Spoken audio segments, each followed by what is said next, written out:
Ready.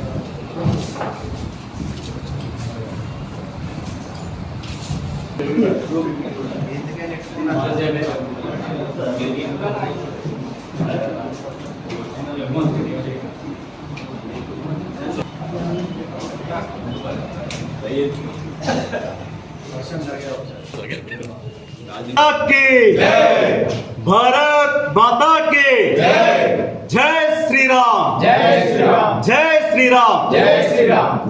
ముందుగా press club మిత్రులందరికీ మా భారతీయ జనతా పార్టీ తరపున నమస్కారాలు తెలియజేసుకుంటూ, నిన్నటి రోజున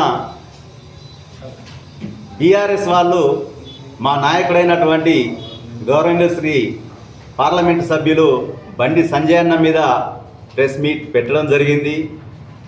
అందులో వారు అన్నవాటికి మా పట్టణ అధ్యక్షులు నాగుల శ్రీనివాస్ గారు కౌంటర్ ఇవ్వడం జరిగింది. సాక్ష్యాధారాలతో సహా నిరూపించారు.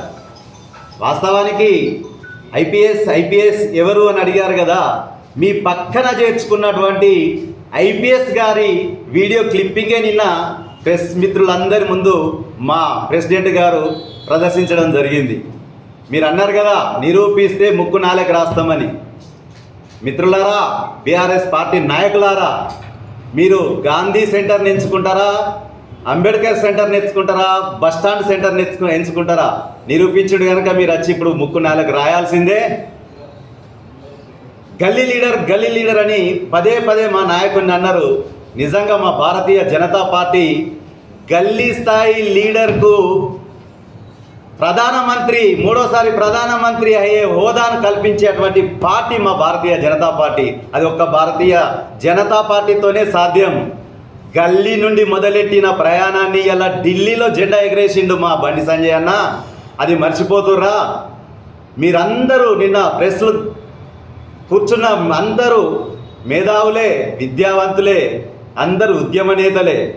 కళ్ళేమన్నా దొబ్బినాయా మీకు? కరీంనగర్లో అన్నగారు చేసిన అభివృద్ధిని చూసి మీ పార్టీలో 5 సంవత్సరాలకు మేయర్గా చేసినటువంటి వ్యక్తి మా అభివృద్ధిని చూసి మా పార్టీలో జాయిన్ అయిందా లేదా? ఒక్కటే మీకు తెలియాల్సింది, మనకు శాతవాహన యూనివర్సిటీ ఉంది, 12B, అలాగే SRR కాలేజీ ఉంది, అటానమస్, అలాగే సైనిక్ స్కూల్, ఇలా చెప్పుకుంటూ పోతే 12,000 కోట్ల పైనే మా బండి సంజయ్ అన్న గారు అభివృద్ధి నిధులను తీసుకొచ్చిండు. దయచేసి దీన్ని గమనించగలరు. అంతేకాదు, మన సిరిసిల్ల మున్సిపాలిటీ ఇప్పటికే 100 కోట్ల నిధులు వచ్చినాయి. వాటితో పాటు 14 వాటర్ ట్యాంకులకు, అలాగే పైప్ లైన్కు కూడా నిధులను మంజూరు చేయించిన వ్యక్తి మా బండి సంజయ్ గారు. మీకొక్కటే చెప్తున్నాం, ఇక ఊరుకుంటే, మీరు మాట్లాడితే ఊరుకునేది లేదు. దయచేసి హెచ్చరిస్తున్నాం, మాట్లాడే ముందు మీ స్థాయిని మీరు గుర్తుంచుకోండి. ఎందుకంటే బండి సంజయ్ గారిని విమర్శించే స్థాయి మీది కాదు. మీరు పదవులు ఏమో వస్తాయని ఆశతోని మాట్లాడుతుండని మీరు అన్నారు, కానీ ఆల్రెడీ పదవుల్లోనే ఉన్నారండి. 2 సార్ల పార్లమెంట్ సభ్యునిగా ఎన్నికై ఈరోజు కేంద్రంలో మినిస్టర్ స్థాయిలో ఉన్నారు. మీరే అంటారు కదా కేంద్ర సహాయ మంత్రి మినిస్టర్ అని. ఆ పదాన్ని వాడుతున్నప్పుడు ఇంకా పదవి ఏం కావాలి? కొత్తగా ఏం కావాలి చెప్పండి? ఇంకా దేనికో ఆశించేది లేదు, మిమ్మల్ని వదిలిపెట్టేది లేదు. ఇన్ని రోజులు 10 సంవత్సరాలు, ఈ 10 సంవత్సరాలు మీరు చేసింది ఏముంది? కుప్పగూలిపోయింది. మీరు అధికారం నుండి పక్కకు జరగగానే ఆత్మహత్యల సిరిసిల్లగా మళ్ళా మొదలెట్టిండ్రు. అవునా కాదా? ఒక తండ్రి ఒక కుటుంబానికి పరిపాలన చేస్తే కనీసం ఒక 2-3 తరాల దాకా చల్లగా బ్రతకాలి.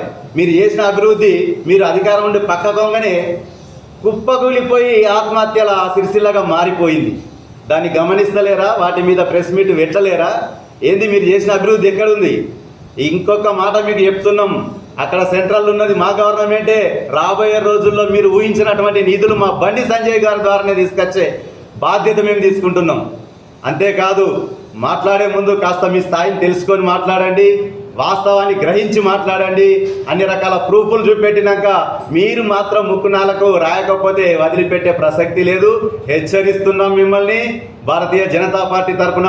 అందుకోసమే ఇంకొకసారి మీరు ఇలాంటి పనికి మాలిన ప్రెస్ మీట్లు పెడితే మేము ఎవరివి కూడా ఊరుకునే ప్రసక్తి లేదు.